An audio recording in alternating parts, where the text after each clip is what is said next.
Alors D'accord. là, on ne parlait pas du tout du sujet de ce soir, donc le sujet de ce Ah, soir annoncé, d'accord. sera, ouais, il sera repoussé, hein, je pense, parce que moi, c'est un sujet qui me tient à cœur et ce serait dommage de le commencer maintenant.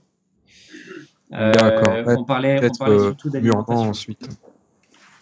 Surtout de quoi, excuse-moi? d'alimentation, là actuellement. D'accord, ok. Ok, bah honnêtement, hein, humblement, je reconnais que j'ai pas beaucoup de connaissances en la matière, alors je vais pas pouvoir intervenir de façon très constructive là, mais voilà, sinon je peux écouter, il n'y a pas de souci, Ok, si très ça gêne bien. pas. Non, non, pas du tout, hein. Ouais, ça. Donc, Donc là, l'intervenant, ah oui, c'était non parce que j'avais jamais vu FX encore, donc je le découvre en image là et je n'avais pas tilté que c'était lui. Donc là, vous en étiez où au niveau de l'alimentation? Vous parliez de quoi plus précisément? alors, ouais, c'est vrai qu'on a un petit peu digressé aussi comme sujet parce que on Mhm. parlait de, Tout est lié, hein. ouais, on parlait de pouvoir fonctionnel des organes lorsqu'ils Mhm. sont stimulés, soit par un poison, soit par autre chose. Et D'accord. puis d'affaiblissement également de ces organes lorsqu'ils sont trop stimulés. Et puis là, Trop stylé, d'accord. on marquait un point de désaccord sur une Ah, explication qui a été donnée par Eddy sur comment dire, comment on peut dire. Eddy, si tu trouves les mots pour moi, je t'en prie. Oui, on va dire le débarrassage des acides via le système lymphatique. d'accord. Voilà, de donner, enfin, ouais, donner à travers différents cas, trois cas différents. Euh, voilà, donc c'est pour ça qu'on était, enfin, on était en train de discuter de ça. Ok, bah merci pour le petit résumé, voilà que voilà j'arrive de cours donc voilà bah continuez, il n'y a pas de souci, je veux pas non plus casser l'élan Non, quoi. mais Euh, je pense qu'on avait même fini d'ailleurs, hein. Ah oui, oui, d'accord, oui. j'arrive Ouais, trop tard. on reportera quoi qu'il en soit l'émission sur le vivre ensemble. Hmm. Je, Ouais, je, c'est pertinent, il y a j'avais, matière alors, à dire. je voulais parler de ça aussi. C'était justement aussi en matière d'alimentation parce que du coup, il y a beaucoup de personnes qui sont amenées à mieux manger en Mhm. société et en même temps par rapport à leur famille, leurs amis, etc. Ça Ah peut oui, bien poser des sûr. problèmes. L'ostracisme, moi, l'exclusion, tout ça, la discrimination. Ouais, Exactement. ça, c'est sûr qu'il y, il y en a à dire. Ouais. Voilà. Donc Se marginaliser rapidement, quoi. voilà, tout à fait. Et selon moi, ça passe aussi par le fait de trouver, voilà, est-ce qu'il faut être amené justement à s'accommoder par rapport aux personnes qui ne mangent pas forcément aussi bien que nous? Est-ce qu'on est Mhm. amené à soit l'accepter ou bien justement à rester positionné droit dans nos bottes et à nous Mhm. dire finalement que non, on ne veut plus de ce mode de vie-là? Voilà, Surtout à ce stade, quoi. ouais, et ça c'est surtout, ça c'est aussi une grande question pour les personnes hein, qui veulent, qui cherchent des réponses à comment justement faire avec son entourage pour Mhm. voilà. Ça va ne- répondre à une certaine demande, quoi, je pense. Et je vois pas trop de protagonistes traités de ce point-là, quoi, en fait. Ça sera vraiment un bon apport, quoi. Oui, oui, oui. Donc c'est pour ça que je voulais lancer le sujet. Je voulais aussi lancer le sujet du vivre ensemble pour traiter quoi? Pour traiter bah, effectivement de cette nécessité à vivre ensemble et non pas à vivre Ouais. de manière isolée, comme c'est beaucoup le cas de beaucoup de personnes, hein. Et Mhm. puis notamment lorsque on se dirige vers un mode de vie hygiéniste, il est vrai qu'on a tendance la plupart du temps à vouloir non seulement à la fois rechercher à vivre correctement, mais on se rend compte que petit à petit, plus on cherche à vivre correctement, et moins on reste centré sur ce qu'est la société. Et puis, euh, C'est désociabilisant, en exactement, fait, tout à fait. presque. Ouais, Voilà, ouais, c'est voulu désociabilisant, quoi. C'est triste. voilà, Il y a une espèce exactement. de chantage, je crois. Bon, on en parlera plus tard. Voilà. Donc du coup, Ouais, moi je pense que le fait d'avoir un bon entourage hein, qui soit bien structuré lui-même est extrêmement important pour vivre correctement et pour garder la santé, quoi. Voilà. Oui, parce qu'il y a aussi la santé mentale qui implique forcément aussi une qualité relationnelle, quoi. Donc forcément, ouais. On- Surtout qu'il y a beaucoup de gens qui ont énormément de mal à garder une estime de soi, de même s'ils sont voilà, marginalisés. Il faut quand même une sacrée force de caractère pour garder une bonne estime de soi dans l'isolement, quoi, aussi, quoi. ouais. Dans En, hy- une en en hygiène autosuffisance presque. C'est bah, dur. c'est ça, c'est ça. Toujours la volonté derrière de vivre sainement, c'est de vivre durablement hein, et Mhm. durablement avec ce mode de vie. En hygiène naturelle, la santé est représentée sur 4 plans, Mhm. à la fois physique, mental, émotionnel et social. Voilà. D'accord, bien. Et Ah ouais. donc là, on aurait abordé le sujet sur le plan social de la santé. Euh, Mhm. Et c'est extrêmement important, ça aussi, parce que c'est vrai que effectivement, même parmi les hygiénistes, hein, je ne sais pas ce que tu en penses, Laurent, mais on n'en parle pas suffisamment.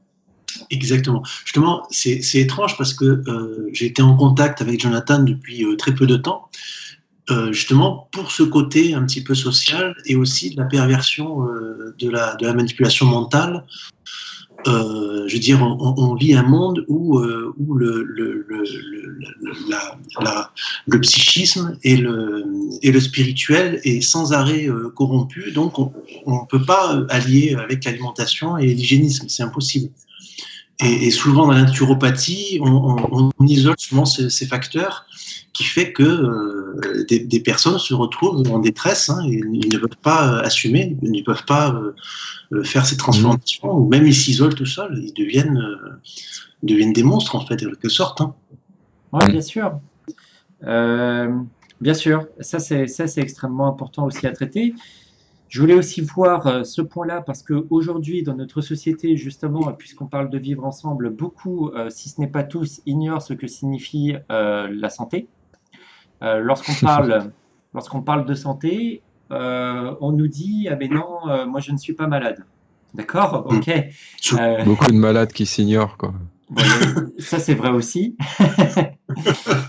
Mais du coup, je me rends compte que finalement, moi j'ai posé la question en conférence, hein, je pose la question en Ah. conférence, et la question que je pose, c'est est-ce que vous savez, est-ce que vous pouvez me définir ce qu'est la santé? Et là, personne, absolument personne, Tout le monde même est mis à cœur. même parmi des gens qui sont là, parfois certaines de mes conférences, et qui sont des thérapeutes, personne n'est en mesure de me C'est dire dingue. ce que c'est la santé. Mm. On nous dit, ou on me dit, c'est l'absence de maladie. Ah oui, mais non, c'est pas ça. Euh, Et en plus, il faut encore voir ce qu'ils entendent par maladie, quoi, leur conception de la maladie. Alors, exactement, donc là, on rentre dans un débat, c'est exactement. intéressant. C'est vrai. Et C'est révélateur, hein, qu'une question aussi simple comme ça, mais qu'il y a tant de gens, même des gens soi-disant érudits, quoi, oui, bien sûr, et chevronnés dans. bah, des gens qui ont été formés par la médecine elle-même. Et puis Voilà. pourtant, malgré tout, là, ça aurait été également une bonne opportunité de faire cette conférence pour rebondir sur ce qui se passe en termes de politique à l'heure actuelle, à savoir que, eh bien, en termes de santé, personne parmi nos politiciens sont Oui, représentatifs d'un tel mm, langage ou d'un tel discours. c'est Tout à vrai. fait. C'est vrai. Sauf peut-être François Asselineau qui avait proposé la protection semencière. Oui, c'est vrai, Oui. c'est vrai. Non, mais j'ai entendu rigoler. Tu peux expliquer pourquoi tu rigolais? Je rigole, non, parce que en fait, tu pourras voir sur la chaîne de Jonathan, justement, lui aussi, il a une réflexion sur les politiciens et tu verras, il parlera aussi d'Asselineau. Donc, Ouais, D'accord, après, pas ce non, là. mais attendez, qu'on soit clair, hein, moi je crois pas en la politique du tout, mais au niveau ah ouais, des idées, c'est ça. voilà, il n'y a pas de souci, hein, non, mais au niveau des idées, dans son programme, il y avait la protection des graines semencières, que d'ailleurs personne n'en parlait. Hein. Aujourd'hui, c'est une honte, c'est pas à Oui, c'est vrai. Cocopelli. où c'est pas à des associations privées de protéger les grandes semencières. Ça doit être à l'État de faire ça. Voilà. Et lui, il l'a proposé. Au moins, il a eu le courage de faire ça. Il me semble aussi au niveau de la santé, hein, tout ce qui concerne les santé un peu naturelles, il voulait essayer de mettre ça en avant, ce qui est déjà pas mal. Hein, parce que moi, j'ai pas entendu Macron dire ça. Voilà, les méthodes. Les méthodes. Parce que c'est vrai que, sinon, tous ont eu un point de vue sur la vaccination qu'ils ont partagé. Asselineau aussi a partagé son point de vue là-dessus. Mais sinon, ce que l'on peut quand même regarder, c'est qu'ils sont tous dans une démarche qu'ils appellent santé, mais à travers la vision médicale. Exactement. Le prisme, quoi. Ouais, prisme. Exactement, c'est ça. Et puis, il faut savoir qu'on a un ministère également de la santé qui est à la botte du système médical. Voilà. On n'a pas un ministère de la santé aujourd'hui, on a surtout un ministère de la maladie. Il devrait changer le terme qui est approprié à ça, parce que c'est pas le cas. De toute façon, comme il disait l'autre, si tout le monde est en bonne santé, il n'y a plus de chiffres, quoi. Ils vendent plus. Il faut bien comprendre que Pasteur, Sanofi, Adventis, ils sont cotés en bourse. Ils ont du chiffre à faire, quoi. C'est une entreprise. La maladie, ouais. Ils entretiennent la maladie. Voilà, ouais, c'est sûr. Exactement. Donc, ce qui est dommage. Il y a une ingénierie à ce niveau-là. Excuse-moi. Je voulais dire, il y a une ingénierie à ce niveau-là d'entretien, maintien des gens dans l'état maladif, quoi.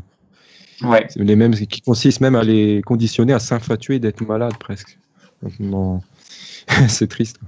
Excuse-moi, ça me venait comme ça. Je voulais pas te couper. Il n'y a pas de problème. Il n'y a pas de problème. Mais ce qui est dommage, voilà, c'est qu'aujourd'hui, malheureusement, aucun de ces candidats sont amenés devant le public avec un discours qui mettent en avant en fait leur programme. La santé, ça passe avant tout. Votre santé, ça passe avant tout. Pourquoi? Parce que il est aujourd'hui inadmissible qu'on continue à travailler de cette manière, même qu'on continue à travailler tout simplement. Tout en sachant que nous avons ce qu'il faut en termes de savoir et d'éléments pour que finalement toute l'espèce humaine puisse vivre confortablement aujourd'hui. Sauf que ça, ce n'est pas suffisant, ça, ce n'est pas du tout mis en avant, ce n'est pas proposé. Il n'y a personne donc qui soit amené sur le devant de la scène à proposer aux gens une vie qui soit complètement différente. On est toujours dans un système, en dehors même du système électoral dont on parle, comme quoi on dit qu'il est gangréné de l'intérieur. Mais en dehors de ça, il y a encore un système plus général qui nous propose un mode de vie qui est divisant au plus haut point, esclavagisant, et qui ne nous permet pas de vivre correctement, quoi. Et pourtant, ça c'est aussi, alors ça c'est la faute d'une part des élites actuelles, mais c'est aussi de notre faute à nous. Ah, ça c'est bien que tu apportes cette précision, quoi. Il y a des gens qui ont tendance à jeter le blâme sur l'élite et à se déresponsabiliser presque. Ah oui, exactement. La complicité de la masse avec cette élite finalement dans cette espèce de folie collective, quoi. Oui, bien sûr. Moi je dirais même que tout simplement, c'est vrai qu'ils ont un certain pouvoir de richesse, mais on est quand même le plus grand nombre en termes d'écrivains. Donc, du coup, cette responsabilité, je la trouve même plus importante de notre côté que de leur côté. Voilà. Parce que sans la complicité de la masse, ils se retrouveraient écrasés, forcément. Exactement. Face à la supériorité numérique, quoi. Donc, du coup, aujourd'hui, c'est un peu tout ça, les enjeux et puis les problèmes qui sont soulevés. C'est-à-dire que parce que nous ne faisons pas en sorte de savoir et d'aller vers ce qu'il y a de meilleur pour nous, et parce que nous voyons notre santé, ou bien, déjà d'une part, le fait que les gens ne savent pas ce que c'est la santé, ils ne peuvent pas se diriger vers ce qu'ils ne savent pas en temps normal, et ils ne peuvent pas non plus faire en sorte d'entretenir ce qu'ils ne savent pas de par sa définition. Donc du coup, c'est compliqué, et c'est aussi de notre faute, que de ne pas aller vers ce qui compte le plus au monde aujourd'hui. Enfin, moi, à mon sens, c'est l'entretien de notre santé, à tous en tant qu'individus, et c'est l'entretien de la santé sur le plan social aussi également, c'est-à-dire faire en sorte que non seulement nous fassions le nécessaire pour que on se porte bien, mais qu'on fasse en sorte aussi de se porter bien les uns et les autres. Donc qu'il y ait une aide et puis un soutien vis-à-vis de ça. Voilà. Si ça c'est proposé par aucun des politiques, comme quoi c'est la chose la plus importante dans la vie, dans la vie et sur cette planète, hein, sur Terre, que de s'entretenir soi-même, eh bien les gens ne pourront jamais se dire ah bah oui, mais il n'y a rien de plus important en fait. Il n'y a rien de plus important que de prendre soin de notre être pour pouvoir faire en sorte que on développe la beauté, la grâce, l'amour, la vigueur, la puissance, la force, et puis également un bon état d'esprit, etc., etc. Voilà. Ah, je suis d'accord avec toi. Ah ouais, c'est bien. Hein. Non, mais moi, de toute façon, franchement, j'ai un truc à vous dire, c'est que j'ai un gros problème avec la démocratie, quoi. Ça n'a ni queue ni tête, quoi. C'est bien, c'est clair. Non, mais ça n'a ni queue ni tête. C'est-à-dire que sur 10 personnes, vous avez 8 brebis et 2 génies. C'est les 8 brebis qui vont avoir raison. Non, mais ça, moi, déjà, là, il y a un problème. Tu sais que ça, à la base... Oui, vas-y, excuse-moi. Ah, excuse-moi. Je disais, oui, le concept démocratique, on peut même dire qu'il est erroné, quoi, puisqu'il part du postulat que la majorité a inconditionnellement raison, en fait. Voilà, mais on peut...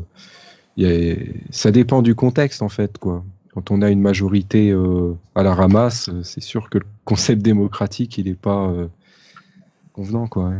Alors, ça, ce dont tu parles, Eddy, c'est ce qu'aujourd'hui on appelle la démocratie représentative.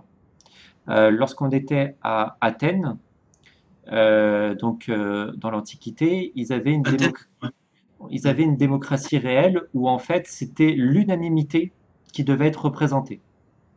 Donc la démocratie réelle, c'est ça en fait. Hein. Si tu n'as pas l'unanimité, si on n'est pas tous d'accord, eh bien à un moment donné, c'est pas possible. Il faut que tout le monde soit d'accord parce qu'à un moment donné, si on commence à mettre en place une démocratie représentative où il y a une minorité et une majorité, il va y avoir discordance et division du groupe. Voilà. Et là, effectivement, il ne peut pas y avoir de démocratie réelle. Pourquoi? Parce qu'une véritable démocratie réelle, c'est un groupe qui a un nombre limité. À partir d'un certain instant, si tu as un nombre qui est de plus en plus grand et de plus en plus, de plus en plus important, tu ne peux plus faire tu ne peux plus avoir une unanimité parce que en réalité ce nombre qui grandit est déjà antinaturel. Les communautés humaines qui étaient en place il y a plusieurs millions d'années, même plusieurs milliers d'années, étaient des communautés qui avaient peu de personnes en fait entre elles. C'était maximum 40-50 personnes. Athènes, à la base, c'était ça. C'était en fait un groupe de communautés où il y avait un village, un village qui était central, et puis il y avait des petits villages qui étaient à quelques centaines de mètres d'Athènes. Mais à la base, ça fonctionnait comme ça, c'est-à-dire chaque village représentait 20-30 personnes, pas plus. Et dans chaque village, tu avais une démocratie réelle, donc avec 20 personnes. Et avec 20 personnes, tu peux discuter très facilement de la politique et faire en sorte de trouver une unanimité. Et là, il n'y a pas de problème. Et on cherche l'unanimité, comme je le dis, pour faire en sorte qu'il n'y a pas de division de groupe. T'imagines, dans une communauté, s'il y avait majorité et minorité, là, il y aurait des conflits tôt ou tard. Bon, la raison pour laquelle Athènes a explosé, c'est pour ça. C'est parce que on est arrivé à ce que la démocratie réelle soit une démocratie représentative et que le pouvoir en devienne affaibli. Et quand il y a un pouvoir qui commence à ne plus être dans les mains du peuple, il est dans les mains de d'autres personnes. Et voilà comment Athènes s'est fait démolir. Et nous, c'est pareil. Cette soi-disant démocratie dans laquelle on l'est, eh bien, en réalité, nous n'avons plus le pouvoir du tout. On n'a plus aucun pouvoir, si ce n'est que de mettre un bulletin dans les urnes. Bon, en fait, on a plus de pouvoir que ça en tant que citoyen. Mais en tant qu'électeur, c'est tout ce qu'on a. Voilà.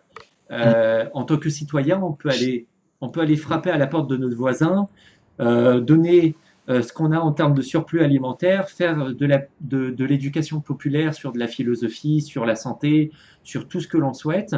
On a ce pouvoir de partager, etc. On peut aussi entraider nos voisins, etc. Donc on a un pouvoir local quand même qui est encore là. Bon.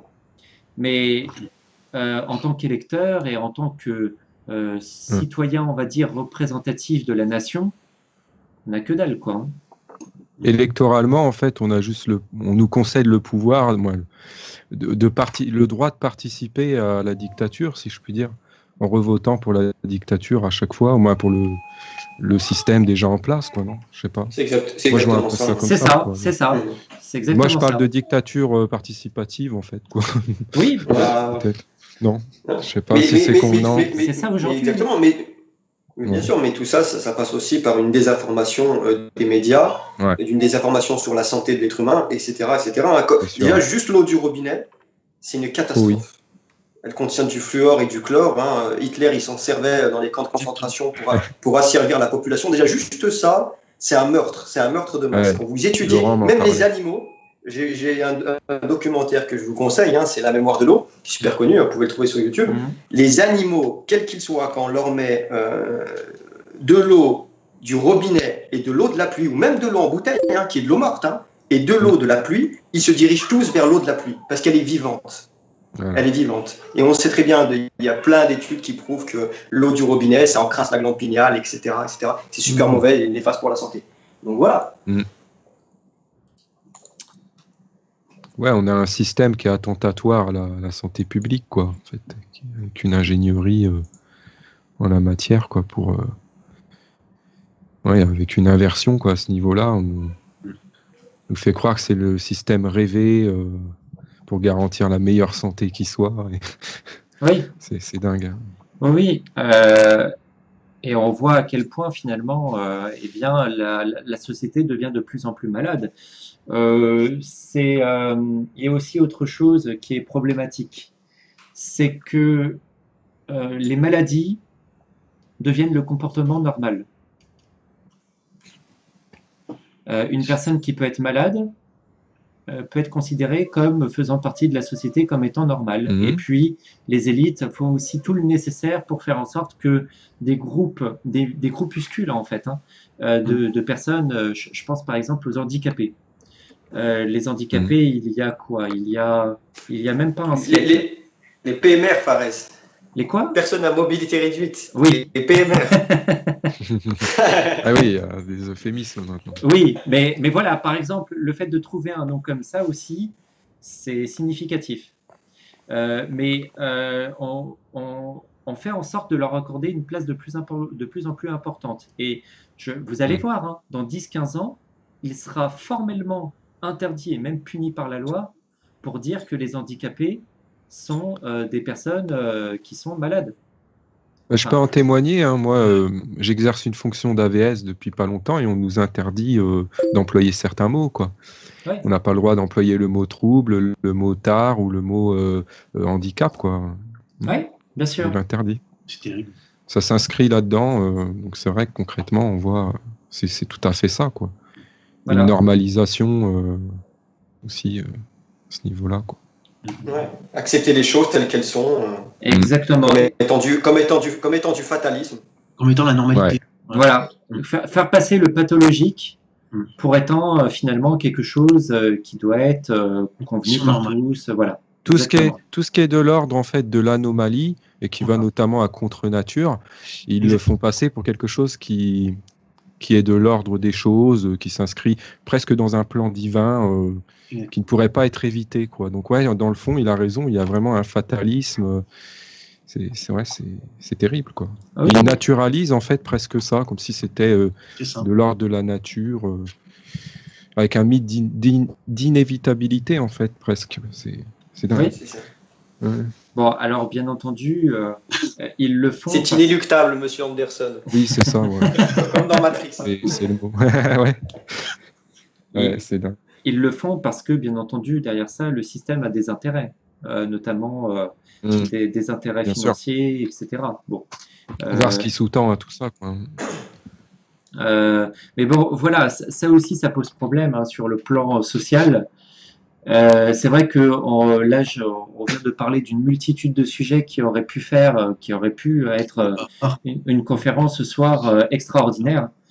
Je pense qu'on va la remettre, je la remettrai d'ici durant le mois de mai, hein, je pense, tout simplement parce que ouais, elle me semble très importante. C'est très bien de pouvoir développer tous ces points. On n'a pas beaucoup l'occasion de le faire. Et voilà, et je pense que apporter ça aux personnes qui nous écoutent, ça peut être quelque chose qui est à la fois très intéressant et puis réconfortant aussi pour certaines personnes de trouver certaines réponses. Tout à fait. Et puis, ça serait aussi l'occasion de parler de ce qui est le mieux pour l'homme. Parce que c'est vrai que bon, moi, là où j'ai appris l'hygiène naturelle, c'est dans une communauté, en fait, dans une communauté en Inde, donc une communauté hindoue qui vivait, qui vivait de manière hygiéniste, hein, tout simplement, et puis strictement. Hein. Moi, j'y suis resté pendant 4 mois et demi, et c'est là où j'ai connu donc l'hygiène naturelle. Donc, j'ai aussi vécu la philosophie. J'ai eu aussi une expérience vis-à-vis de ça. Voilà. Donc, en parler et puis dire à quel point le fait d'être bien entouré et de manière constante, hein, constamment bien entouré, oh là là, ça nous apporte une force, une énergie qui est monumentale. Et lorsqu'on connaît ça, je vous garantis que les sujets même d'ordre alimentaire, etc., à côté, on a l'impression de traiter de choses qui sont futiles, quoi. Je veux dire, c'est vrai qu'on accorde beaucoup d'importance à l'alimentation, etc. Hein, on est également dans une société qui consomme, hein, donc en termes d'alimentation, voilà ce qu'il en est aussi. Mais sur le plan social, ce que j'ai pu vivre en Inde, ça a été durant 4 mois, plus de 4 mois, quelque chose d'extrêmement vivant. Et puis, moi, je me suis senti du jour au lendemain, parce que, bon, à la base, moi, je viens de Paris aussi. Donc, j'ai quitté Paris, je me suis retrouvé là-bas, et du jour au lendemain, j'ai ressenti un bouleversement total. C'était drôle de quitter une petite famille pour en trouver un grand nombre. Et surtout, de vivre, non pas en allant dans une communauté quelconque que l'on peut trouver, soit à travers des aborigènes, etc., et qui ont une certaine culture, hein, mais aussi, bien entendu, une joie de vivre. Je ne dis pas le contraire, mais ça a été surtout cet événement spécial que de tomber dans une communauté qui soit hygiéphile, donc qui met en place un mode de vie vraiment hygiéniste. Là, comment dire, je passais de l'enfer au paradis. Ça contrastait tellement, ouais. Exactement. Il a pratiqué de façon non. C'est une hygiéniste, mais il a pratiqué de façon naturelle, c'est-à-dire que c'était pas pour eux, ils savaient pas ce que ça s'appelait ils savaient pas ce que c'est voilà. une hygiénisme, c'est ça. Tellement ça tombe sous le sens. Non seulement ils savaient ce que c'était, mais en plus de ça, ils avaient un bouquin de Shelton là-bas. C'est là-bas que j'ai connu Shelton. Ah ouais, d'accord. Ils étaient en avance, les mecs. Ouais, ils avaient un bouquin sur le jeûne, et puis après, ils avaient d'autres bouquins d'hygiène que j'ai eu la chance de retrouver plus tard, qui sont en anglais, et puis ils ont des écrits sur l'hygiène aussi en hindou. Voilà. Parce qu'en fait, il avait travaillé aussi avec Gandhi. Hein, ils avaient c'est pour ça. Oui, il y a eu effectivement. Ouais. Et il y avait aussi des bouquins de Gandhi. Voilà. Gandhi à ce propos, qui est très comment dire, qui est très carré. C'est une petite parenthèse que je fais, qui est très carré sur les épices. Comme quoi l'homme ne devrait pas en consommer. Et c'est là, Jonathan, c'est là que Thierry Casanova Oui, alors. J'ai Ah, pas, Ouais, Titi, là. je sais pas, alors vous pouvez lire en fait à l'envers Gandhi. Oui, ça va. Ok, ouais, On l'a à l'endroit et puis on lit bien, ça va. voilà, c'est pas- guide de la Là, santé. par contre, c'est inversé, là. Ouais, là c'est c'est inversé. l'inversion, Tout à Jonathan. l'heure, c'était bien. Ok. Guide de la santé, c'est un bon Ouais, bouquin. bien. Merci. C'est un chouette bouquin. Ouais, Thierry, il est assez. Il exhorte pas mal à manger épicé. Alors, ben, moi, Ouais. je l'ai. Tout à fait. Ouais, d'accord. Et c'est un antidigestif. Hein. Donc, c'est- Le piment, par exemple, c'est un antidigestif. Ouais. J'incite les gens à se mettre tous les Ah oui. bâtons dans les roues et tout en leur disant foncez. Ou alors, il en Foncez fait une dans le sens pratique de la personnelle. régénération. Ou alors, Ouais. il en fait une pratique personnelle et il en fait part comme si tout le monde devait. Ouais. C'est comme si c'était Je pense que c'est valable ça. pour tout le monde. Je pense que c'est ça. Hein. Oui. Bien cerné, ouais. Mais Gandhi, lui qui vient pourtant du pays des épices, hein, faut dire ce qui est. Ah oui, c'est ça. En plus, Lui qui a été quand même, voilà, qui a connu, qui a pu voir des millions de personnes, hein, puisque des millions de personnes se sont présentées à lui et connaissent Gandhi là-bas. Donc du coup, c'est vu comme un symbole, Gandhi. Hein, il a même des statues, etc. Eh bien, Gandhi prenait justement le fait de ne pas consommer d'épices ou bien d'en consommer très peu. C'est vrai, j'avais pu lire cette citation, c'est vrai. Et de ne pas du tout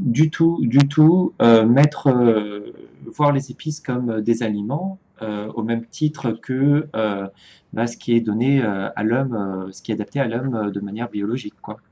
Bien sûr. C'est comme les goûts qu'on a dans la nature. Hein. La mer, c'est pas bon. Tout ce qui est piquant, on a aussi ce sens-là. Hein, gustativement parlant, de reconnaître ce qui est bon pour nous et ce qui est mauvais. Tout à fait, tout à fait. à propos de la mer, bon là je vais dévier sur quelque chose d'autre, mais vous avez, qu'est-ce que vous pensez du sérum, du plasma de Quinton, dont beaucoup font tant d'éloges, parce qu'elle est riche en panacée, quoi. Je vais te dire. Thierry, d'ailleurs, il a donné là-dedans. Ouais. Déjà, une vision assez simpliste. Tu es dans la nature, tu as un arbre qui va te donner des fruits extrêmement sucrés, et à côté, tu as de l'eau salée. Il a raison. Voilà. Non, mais tu fais quoi? Tu vas bouffer de l'eau salée ou tu vas manger de fruits? C'est clair. Tu as raison. Voilà, je veux dire, c'est le bon sens qui parle, quoi.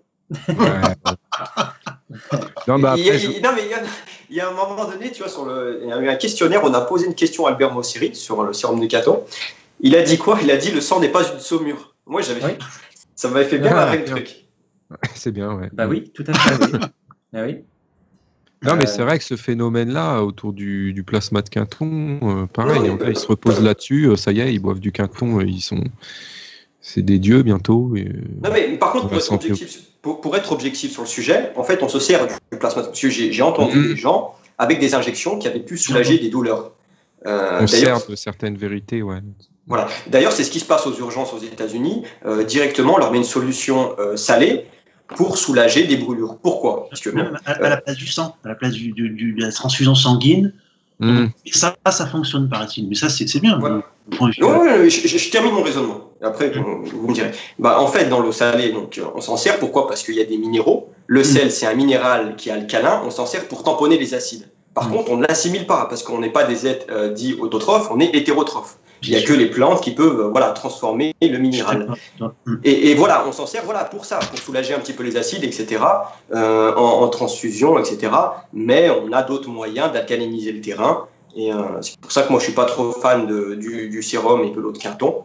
Je préfère les jus verts. Voilà. S'il faudrait minéraliser, les jus verts. Mais on a déjà les minéraux dans les fruits. Hein, quand les fruits sont bien mûrs, etc. Les fruits de qualité exotique, vous avez tout ce qu'il faut là-dedans. Bien sûr, oui. Il n'y a pas besoin de dépenser des fortunes pour pouvoir s'alimenter correctement, se nourrir correctement. Et pourtant, je l'ai fait. C'est vrai que l'eau de Quinton, si on le diluait pas, ce serait imbuvable, quoi. C'est de l'eau de mer. C'est vraiment c'est impossible. Et c'est vrai qu'il n'y a que les adorateurs de sel qui se dirigent vers l'eau de Quinton. Voilà, c'est tout. Ouais. Et les gens qui sont épuisés au niveau des surrénals aussi. Oui, aussi pour se stimuler. Voilà. C'est uniquement ça. C'est vrai que moi, je l'ai remarqué à travers toutes mes expériences, enfin, jusque-là, on va dire, que lorsque j'étais fatigué, je pouvais avoir envie de manger des produits salés. Ou bien de rajouter un peu de sel sur les produits que je mangeais. Et directement, le corps retient à la mémoire de ce qu'il lui faut pour se stimuler au cas où on est fatigué et qu'on veut faire une activité.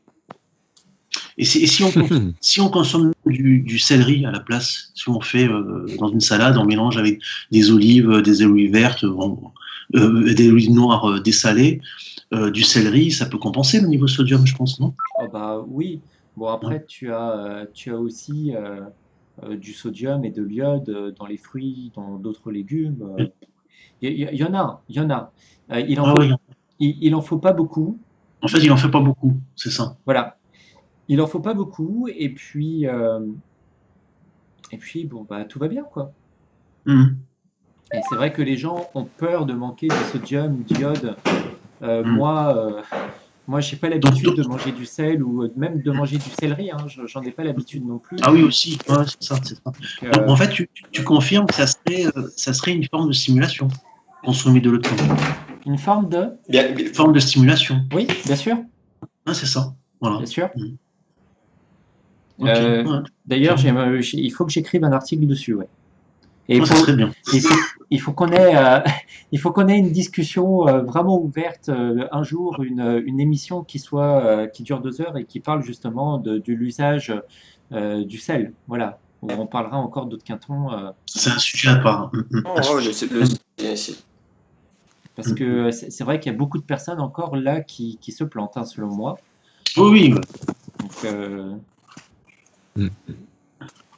mais après, c'est ça qui est malheureux, c'est que Thierry Casasnovas, bon, là encore, on peut voir, c'est marrant parce qu'on peut voir comment un système au départ qui peut être neutre et puissant commence à devenir moins neutre, donc il y a des conflits peut-être d'intérêts, et de plus en plus malsain. C'est-à-dire que on voit l'évolution de Thierry sur la mise en forme et sur ce qu'il dit, sur ce qu'il raconte, et puis ensuite la publicité qu'il peut faire pour d'autres personnes, parce que peut-être qu'il recherche à avoir à toucher justement d'autres personnes. Voilà. Une large public, ouais. Exactement. Donc du coup, non, mais ça c'est tout lui, ouais. Il est là. Ça cointé avec des gens quoi, qui sont pas forcément en accord vraiment dans le fond. Mais c'est aussi comme avec Vendetta, quoi, Michael Vendetta, qu'il a interviewé. Il sait que ça va parler à tout le public de Vendetta, quoi, que ça va y faire une bonne extension. Je pense, ouais. Non, mais moi, je pense que voilà, Thierry aujourd'hui, c'est son truc, c'est qu'il veut viser un public plus large. Et moi, comme j'ai dit, moi, je trouve pas ça mauvais en soi. Voilà, tant que les gens ils arrêtent de boire du Coca, ils arrêtent de consommer McDo, etc. C'est déjà pas mal, tu vois. Après, c'est vrai que sur le fond, etc., il s'écarte un peu de vérité hygiéniste et fondamentalement de vérité très importante. Mais bon, voilà, il n'empêche qu'il a apporté son truc dans l'hygiénisme. Voilà, ça a été le pionnier et tout ça en France. Malheureusement, tu vois, il y a des gens qui le suivent, et j'en ai vu sur Orléans et sur les villes aux alentours, j'en ai rencontré, et qui sont en extrême mauvaise, qui sont végétaliens depuis 2-3 ans, tout ça. J'ai vu des gens perdre leurs dents, perdre leurs cheveux, en très mauvaise santé. Et puis quand tu questionnes ce qu'ils mangent, ils s'achètent sans arrêt des choses, des lots de mer, des jus, des extracteurs à gogo, et ça les rend pas plus en bonne santé, quoi. Donc, même le cru, hein. Le cru, vous voyez les combinaisons alimentaires qu'il y a dans le cru, mais c'est une catastrophe. C'est une catastrophe. Des cajous mélangés avec remplis d'oléagineux, mélangés avec de l'eau de Quinton, puis vous passez ça au mixeur avec de la tomate, c'est le grand bordel, quoi. Oui, il y a des choses à dire. Vous mangez ça, vous avez des fermentations de sucre, vous avez des ballonnements, vous avez des gaz putrides. Non, mais c'est clair, mais comme on discutait, hein, il y a rien que la simplicité. Le mieux, c'est la simplicité. Voilà. Dieu nous a donné le fruit, on a juste à le prendre, à tendre le bras et à le bouffer, quoi. Ou même plus simple que ça, vous n'avez pas de fruit, vous jeûnez, quoi. Ouais. Et C'est vrai. pour revenir à ce que tu disais par rapport à Eddie, je suis complètement d'accord sur le fait que effectivement, il a cette volonté d'agir euh, pour élargir le cercle de personnes qu'il peut toucher. Et puis, c'est bien aussi pour détrôner les personnes qui se dirigent la plupart du temps vers tout ce qui est junk food. On est d'accord? Mais ce serait aussi intelligent et puis sage qu'il ne fasse pas de ces personnes-là des drogués de la new junk food scène, si je puis dire, à savoir, à savoir parce que on voit bien, tu as des personnes qui aujourd'hui, tu as la mode vegan, où tu as les véganes pour qui la santé, ça passe au second plan, et qui vont plutôt aller cette fois-ci consommer des produits où il n'y a pas de produits animaux dedans, ok? Donc il y a la junk food qui est en train de s'accommoder, si je puis dire, à cet élan populaire. Et donc les services de junk food qui proposent donc des menus de plus en plus véganes, etc. Mais donc, à côté de ça, pour les personnes qui s'intéressent à la santé, ce serait bien également de dire La vérité. Ah ouais, de dire la vérité. Ah ouais, bah ouais, non mais clairement. Non mais je suis d'accord avec toi, il y a une vérité, etc. Mais d'ailleurs, il faudrait que je lui dise à Thierry, il faudrait que je l'appelle, etc. Parce qu'il, voilà, lui, voilà, il essaie de viser plus large, je pense. Lui, il est important. Voilà, en plus, maintenant, vous avez pu remarquer que lui, son truc, c'est la spiritualité, hein, il s'est converti et tout ça. Donc peut-être qu'il a mis ça dans un plan, mais c'est vrai que mais on en parlait la dernière fois, Fares. C'est-à-dire que moi, j'ai des amis à moi, ils fument des cigarettes, ils sont à côté de moi, mais vous savez ce qu'il me dit? Il me dit, Eddie, tu sais, moi, je me défonce les poumons, etc. Je lui dis, c'est bien parce que tu es dans la vérité. Voilà. Et nous, on se bat tous pour la vérité. On recherche tous la vérité. Et c'est ça le truc. Faut la vérité. Et à un moment donné, il faut la vérité. Et puis c'est peut-être ça que. Mais au départ, Thierry, si vous prenez ses premières vidéos, son premier discours. Il était bien dans le truc hygiéniste, hein, mais petit à petit, oui, c'est vrai qu'il a essayé de viser plus large. Moi, je trouve que c'est pas une mauvaise stratégie, parce que voilà, il y a beaucoup de gens qui sont convertis à ça. Après, c'est vrai que voilà, un peu de vérité aussi de temps en temps, c'est pas mal, quoi. Ah oui, c'est vrai. Non, après, moi, j'ai rien contre le fait qu'il est large. Hein, c'est pareil, c'est comme je te le dis. Vis-à-vis de ça, pour moi, c'est vraiment pas le problème d'ailleurs. Hein, il peut toucher même la planète entière. S'il le désire. Mais voilà, il faut pas que... tu vois, par exemple, je pense à Graham. Tu sais que Graham, on parle de Sylvester, hein, pas son descendant plus tard qui s'appelle Douglas. Douglas Graham est de la famille de Sylvester. Sylvester est donc son arrière-grand-père, je crois, qui est né dans le 19e siècle et qui était hygiéniste. Donc, Sylvester Graham a créé, tu sais, le pain Graham. Ouais. Bon, aujourd'hui, il faut voir ce que c'est devenu, par exemple, aux États-Unis. On parle des céréales, on parle du pain Graham et puis des Golden Grahams aussi. Oui. Et les Golden Grahams, c'est une marque qui est à la base tiré justement du célèbre pain Graham. C'est ça qui est marrant. Et donc, attendez, d'accord, mais quand vous prenez le message de Thierry, vous êtes d'accord qu'il est complètement contre les céréales, il le dit. Non mais il le dit bien. Dernièrement, on est d'accord. On peut pas caricaturer comme ça, quoi. Non, je sais bien. C'est Thierry le bactère, quoi. Il est contre les céréales, il explique très bien que les produits laitiers sont néfastes, etc. Moi, j'ai même parlé, je l'ai eu directement, on en avait discuté. Pour lui, voilà, l'homme, il peut totalement être frugivore dans les pays chauds. Lui, voilà, c'est sa vision des choses. Il n'est pas non plus à dire manger des pizzas, etc. Quoi, je veux dire. Non. Il est dans le même camp que nous, quoi. Hein. Il est dans le même camp que nous. Hein. On est d'accord, bien entendu. Je dis pas le contraire. Mais par contre, les hygiénistes, hein, moi aussi, hein, Laurent, je pense que tu seras aussi d'accord avec moi. On n'est pas du tout pour la consommation, par exemple, d'eau de Quinton. Bon, ça, on est tous d'accord ici. Et moi, je ne suis pas non plus pour la consommation d'algues. Moi aussi. Ah, moi non plus. Moi non Voilà. plus. Les algues, en plus, même les algues, ce sont les filtres de la mer avec les huîtres, etc. Voilà. Pareil, vision simpliste. Hein, c'est Exactement. dégueulasse, quoi. Tout à C'est fait. dégueulasse. Bon, finalement, on est tous d'accord J'en ici. ai parlé sur Régénère, là, j'ai fait un commentaire et puis je me suis fait assassiner. Bien évidemment. Les filtres, hein, non, les orties, il m'a sorti, Thierry, que les orties étaient aussi des filtres, hein, qui poussent dans les milieux riches et qu'on en D'accord. consomme. Mais moi, je suis désolé, je ne consomme pas d'orties. Oui. Bah, à partir de cet instant où ce n'est pas un élément qui est constituant de la vie, et donc dont on peut s'en passer, en fait, hein, tout simplement, eh bien, ça veut dire que ce n'est pas une nécessité à en consommer. Ou bien à l'avoir dans notre mode de vie. Par exemple, voilà, on ne peut pas se passer d'air, l'air est important.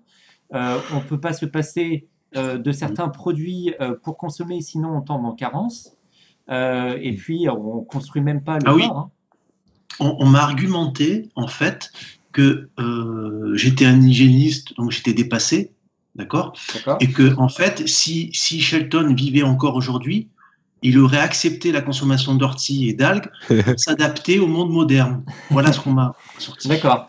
Bon, bah, et que Shelton était intéressant. vieux, qu'il écrivait, il avait de belles plumes, il n'avait pas d'expérience. Voilà. Il y a heureusement que le mouvement hygiéniste est toujours présent dans le monde et qu'il n'y a pas que Shelton. Hein, c'est le bastion, exactement. quoi. Tu peux leur soumettre, hein, des vidéos de Loren Lockman. Loren Lockman, qui vit au Costa Rica, il faudrait lui poser la question, ce qu'il en pense des algues. Tu pourras m'écrire le nom. Oui, bien sûr. L'orthographie. Et puis, il me faut des traducteurs. Bien sûr. Il me faut des traducteurs, parce que là, j'en ai besoin pour faire certaines vidéos. Mais Loren Lockman ne consomme pas non plus d'eau salée et il est contre l'usage d'algues. Bon, et pourtant, Loren Lockman, je veux dire, il vit quand même en 2017, parmi nous encore. Enfin, voilà, quoi. En plus, au niveau de la spiruline, c'est une culture dans des bassins, qui est extrêmement polluant pour la nature.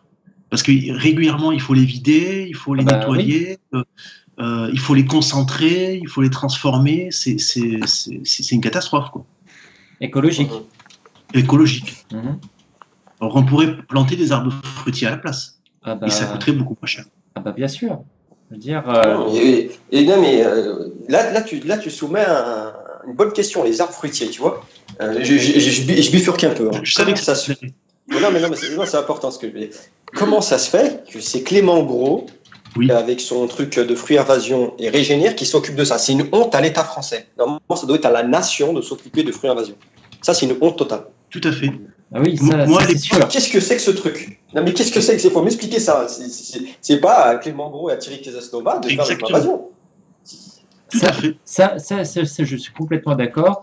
Et ça, je dirais même que ce que tu viens de mettre en évidence là, c'est peut-être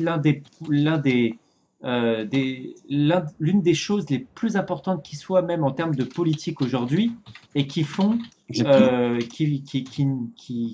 nous montre à quel point nous sommes complètement impuissants. Exactement. Ah ouais. Parce que moi, je m'étais renseigné. Vous savez, c'est quoi la raison auprès des mairies? Parce que vous savez que les mairies, elles ont un budget pour s'occuper de ça. Hein. D'ailleurs, vous pouvez voir hein, dans les ronds-points, ils entretiennent les fleurs, etc. Avec leur matos. Ils ont un budget pour ça. Mais la raison, vous savez, c'est quoi? Si une mamie glisse sur un fruit, elle peut mourir. Non, mais attendez, où on va? Où on va? Non, mais attendez. Vous descendez d'un trottoir, vous tombez, ça attire vous descendez d'un trottoir. Il y a aussi la raison que ça attire les abeilles, que les enfants peuvent se faire piquer. Moi, quand on m'a dit ça, mais j'ai rigolé parce que d'un côté, vous avez une mamie qui meurt, mais vous avez toute la France qui est sauvée, quoi. Donc, surtout quand on connaît l'importance du fruit dans la régénération, quoi. Ouais, bah écoute, mais on n'est plus à une absurdité près. Hein. Je veux dire, on te donnera d'ailleurs 1001 raisons pour ne pas faire une action qui aille dans ce sens, quoi. Voilà.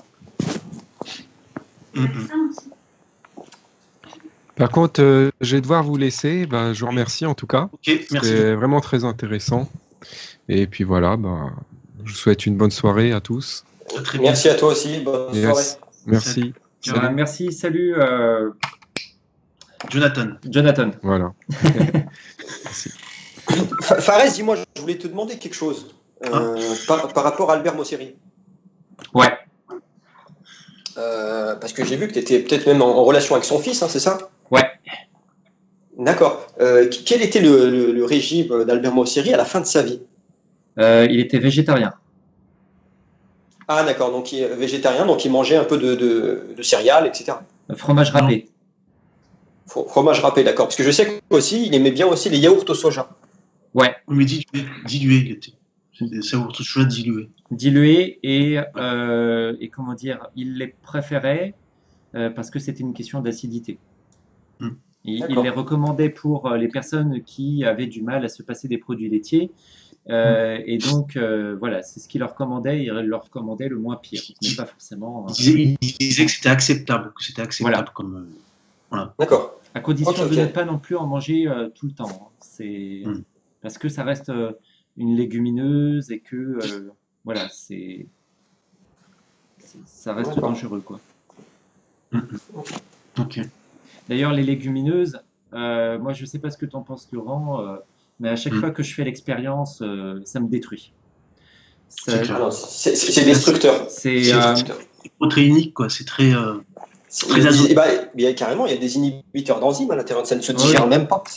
Même la viande, je crois que c'est moins pire. Oui, non, mais c'est clair. C'est clair que c'est moins pire. Les chaînes de protéines, elles sont plus simples dans la viande. Les légumineuses, c'est une catastrophe. Ma femme, elle me dit, c'est vrai que j'ai oublié, pour les consommer, il faut les faire un peu pré-germer. Et là, ça passe beaucoup mieux.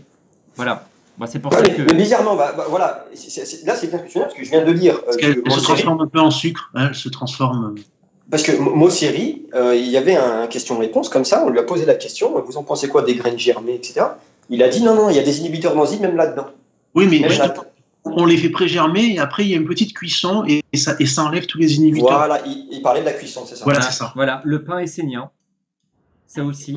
Avec le pain essénien, justement, c'est ce qu'il préconisait parce qu'il y avait cette méthode des graines germées qui étaient cuites ou pré-cuites et puis qui étaient ensuite confinées, écrasées, voilà, de telle sorte à former un pain. Voilà. Un pain essénien. Ouais. Voilà. D'accord. Et, mais c'est vrai, après, dans les graines germées, il y a moins d'acide aussi que dans les graines qui ne sont pas germées. Donc du coup c'est moins dangereux, comme tu dis, plus de glucose et c'est vrai que il y a les les inhibiteurs d'enzymes. Merci, voilà. Les inhibiteurs d'enzymes. Voilà. Ouais. Et ben tu sais quoi, Fares, il y a un truc aussi. J'ai eu une petite expérience comme ça. J'ai eu une dame une fois, d'accord. Il y avait 5 personnes autour de moi et je faisais des petits bilans iridologiques. Bon, c'était vite fait, hein, c'était des petits bilans comme ça, à la va-vite. Et tous, il y avait une alimentation plus ou moins soignée, mais voilà, sans plus, quoi. Et il y avait une dame en particulier qui était végétarienne. Bah, tu vas me croire ou pas, mais elle avait les pires yeux de tout le groupe. Les pires yeux. Et ça prouve bien que même iridologiquement parlant, que les légumineuses, c'est une catastrophe. Hein. Ah oui, ça, je veux bien te croire.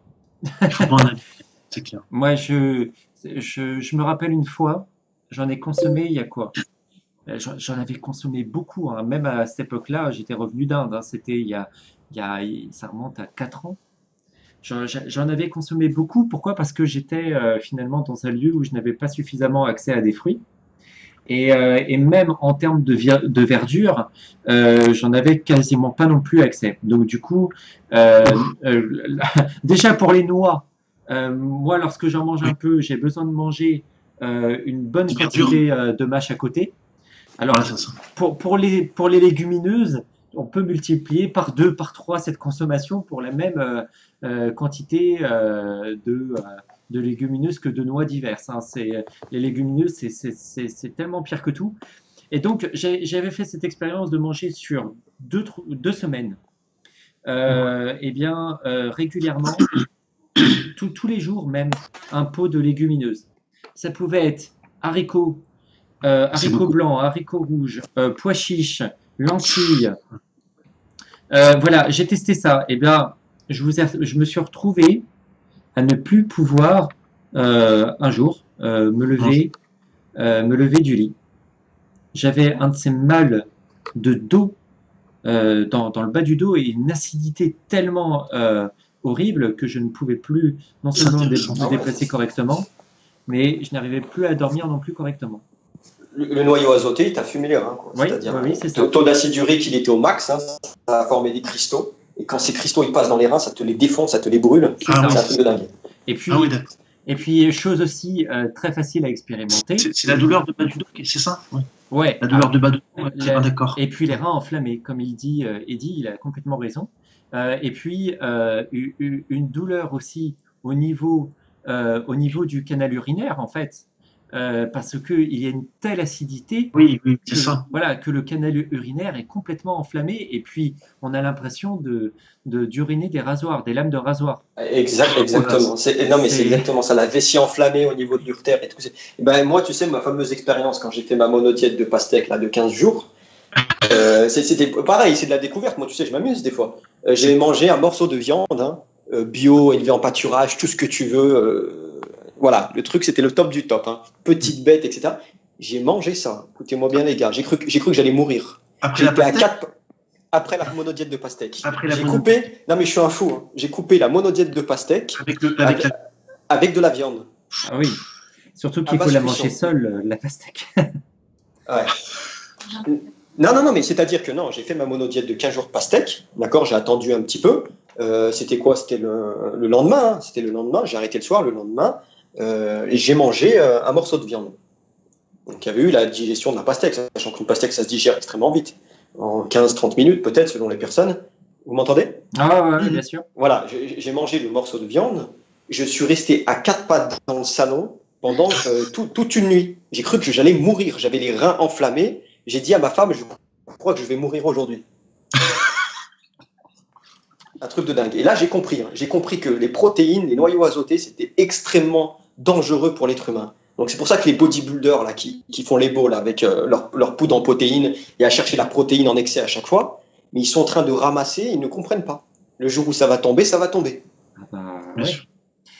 Moi qui fais aussi pas mal d'activités physiques, puis de la musculation aussi, donc du coup je mange pas mal de bananes. Je mange aussi peut-être un petit peu plus que ce qu'il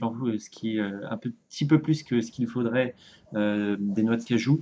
Donc j'en mange pour avoir mes protéines, mais je sais que si je dépasse un peu trop, non seulement ma bouche commence à s'enflammer, et à côté de ça, bien entendu, quand il faut aller uriner, je le paye, je le sens. Mais ça c'est encore plus vrai lorsque je ne combine pas mes noix de cajou avec une grande quantité de verdure. Et la grande quantité de verdure est extrêmement importante, surtout pour digérer correctement les noix. Parce que sinon, moi je ne sais pas ce qu'il en est de votre côté, mais à chaque fois que je mange des noix sans verdure, c'est une mauvaise digestion. Bien sûr. Et tu t'en sers pour le balai, quoi, intestinal. Oui, et pour faciliter aussi la digestion. Ouais. Mais tu les fais tremper avant tes noix? Les noix, comme je mange que des noix de cajou, non. Tu préfères pas les noix de tournesol que les noix de cajou? Je t'avoue que j'ai pas testé. Tu veux, mais et je trouve ça beaucoup plus digeste. Tu les fais un peu tremper. C'est plus une graine. Ah ouais, moi, franchement, je te conseillerais de les tremper. Tu as des inhibiteurs d'hormones de croissance dedans. Fais-les tremper un petit peu, tu verras. Normalement, ça va passer beaucoup mieux. Mais il faut savoir que les noix de cajou, c'est pas des graines à l'état naturel. C'est-à-dire qu'en fait, il y a une transformation quand même. C'est-à-dire que ça a été chauffé, ça a été mis en chaleur parce qu'elles ne sont pas consommables directement. Elles ne sont pas crues. Voilà, ça ne sont pas crues. Ouais. Oui, il y a un acide qui est extrêmement toxique. Deux acides toxiques. Ouais. Oui, je sais bien.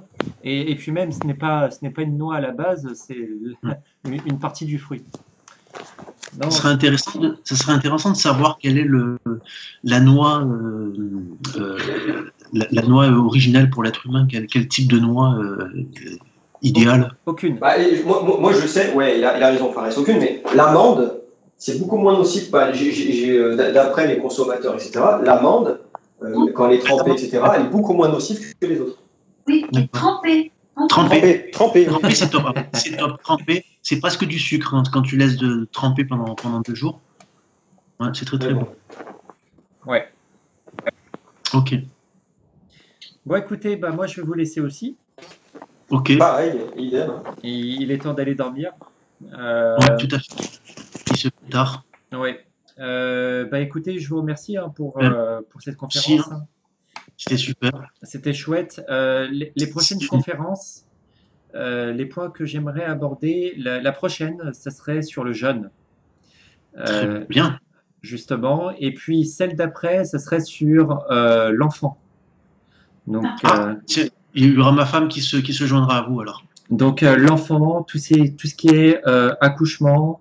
Je pense que déjà sur le plan de l'accouchement, il y a beaucoup à dire, accouchement et grossesse. Donc je pense qu'on fera une première partie sur l'enfant et une première émission là-dessus. Super. Ok, ça marche. Voilà. Bah, écoutez, merci à vous les gars, j'ai passé un bon moment. Hein. Merci à vous. Bonne soirée à vous et bonne régénération. Merci.